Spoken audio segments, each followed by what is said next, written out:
Welcome back, everybody. I'm your host, Kelly Sparks, aka Red Beard. Today, I'm going to continue on in the Douglas Laing genre of blended whiskeys with rock oyster. I'm going to pour this one. I'm in the process of making some food. Got the grill out back, fired up. Got some veggies sauteing in the skillet. So I'm going to try to make this one quick. Probably should have went ahead and already had these poured, but hey, whatever. Before I get into that, though, I remember what I said about Antique 107? Like, I just find it. Today, walking to the liquor store. Oh, hey, Kelly. I've been holding on to this for you. It's like, thanks.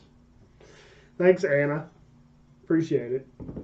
And also, someone had requested, I believe it was the Balvenie.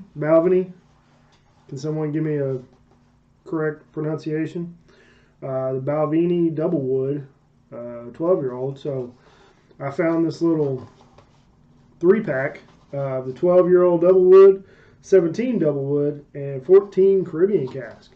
I also have a Balvenie Peat Week that I might throw in there for good measure at the end of these. So we'll go ahead and do that. But that's not for today. Today we got Rock Oyster. This is blended malt Scotch whiskey, extraordinary character with maritime island qualities. So I got some notes pulled up from the Douglas Laing website. It says, paying homage to the sea, Douglas Laing's Rock Oyster is a small batch bottling created using the finest maritime malts, including those distilled on the esteemed islands of Jura, Isla, Arran, and Orkney. Bottled at 46.8% alcohol and traditionally without coloring or chill filtration, the small batch bottling has a truly maritime and oceanic character of sea salt, sweet peat, smoke, honey, and pepper from its Isla malts, and softened somewhat by the sweeter barley-based impact from Arran, Jura, and Orkney. So it's definitely very pale in comparison to other Scotch whiskies, which we all know that certain distilleries in Scotland use coloring. So, it's like sea salt. It's like standing on the ocean and getting hit in the face with some sea spray.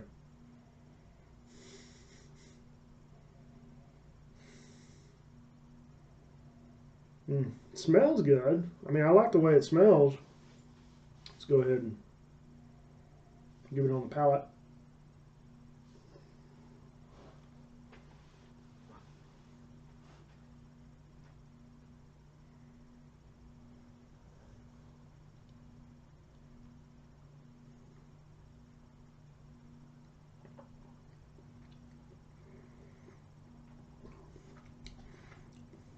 So I get a lot of sea salt, some sweetness. I don't know what the sweetness is. I mean,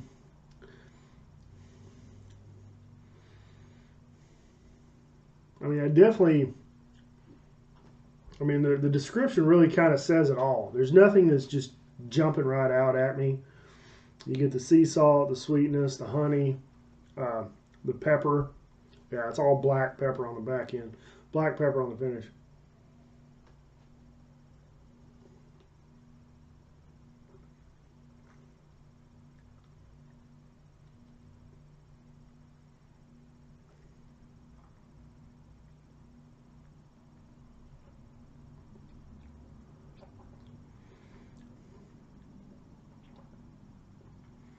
It tastes really good, but none of the flavors are overwhelming in comparison to each other.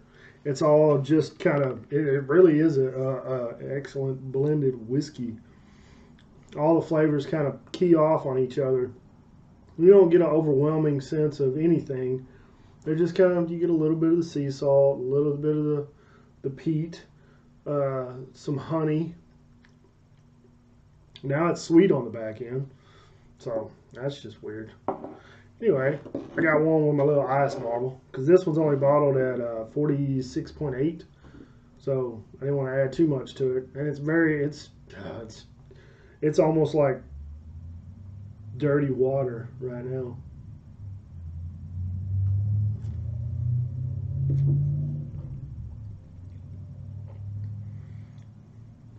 Oh, that first drink was just all sea salt and maritime.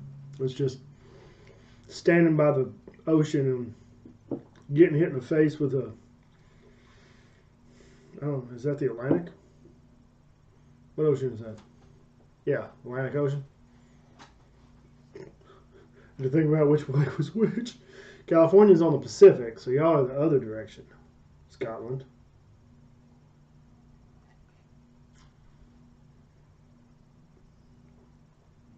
Mm.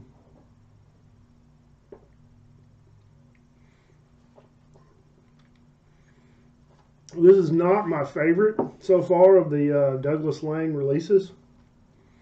I do like the pungent, the sea salt type whiskeys from Islay, but I've had some from Jura. I've never had the Aaron malt. I've had Islay and Jura. I think Orkney. What is that? Is that Highland Park? I think Highland Park has Orkney is on the Orkney Islands. I can't remember. Not a huge fan of Highland Park either. So was not a fan of Jura whenever I had it. Do like Islay whiskeys, but so far it's at the bottom of my list in this Douglas Laing series. I'd probably give it a 6, but that's just my opinion. I'm definitely not going to waste it just because I don't think it's rated as high as others.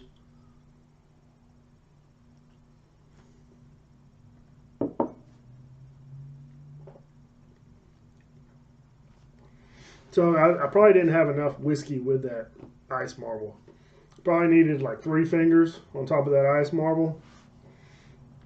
Adding that neat back in made it a lot better. So check it out. Let me know what you think. So I think I'm going to have to go with a 6 on this one. It's not my favorite, but like I said, I'm not a fan of the Jura and the Highland Park, which I'm pretty sure is on the Orkney Islands, and that might be where they get that specific blend from. But check it out. You might love it. I mean, just because I think it's a 6, you might think it's a 9. Hey, you never know. Check it out. Hey, looks just like me. Check out fireflyart.uk.co.uk. Anyway, I'll post a link in the description. If I don't, just go on Instagram, fireflyartuk on Instagram. So check him out. He does some pretty cool work. We're going to get a couple more custom engravings made up for the other Bearded Idiots. So check that out as well, Bearded Idiots podcast on Instagram. And like always, hey, if you can donate to the Patreon, I'd greatly appreciate it. Mark, who sent me that, he was my 3rd Patreon. So I appreciate his help. And I'd love to continue doing this for you guys. But check out Rock Oyster if you haven't already. Let me know what you think. It's good. It's not my favorite, but hey, I don't hate it. I don't hate any whiskey. Ooh, no, there's a whiskey I hate. I just can't remember it. Anyway, like always, folks, drink some whiskey, share with your friends and family, and have a nice day. Thank you.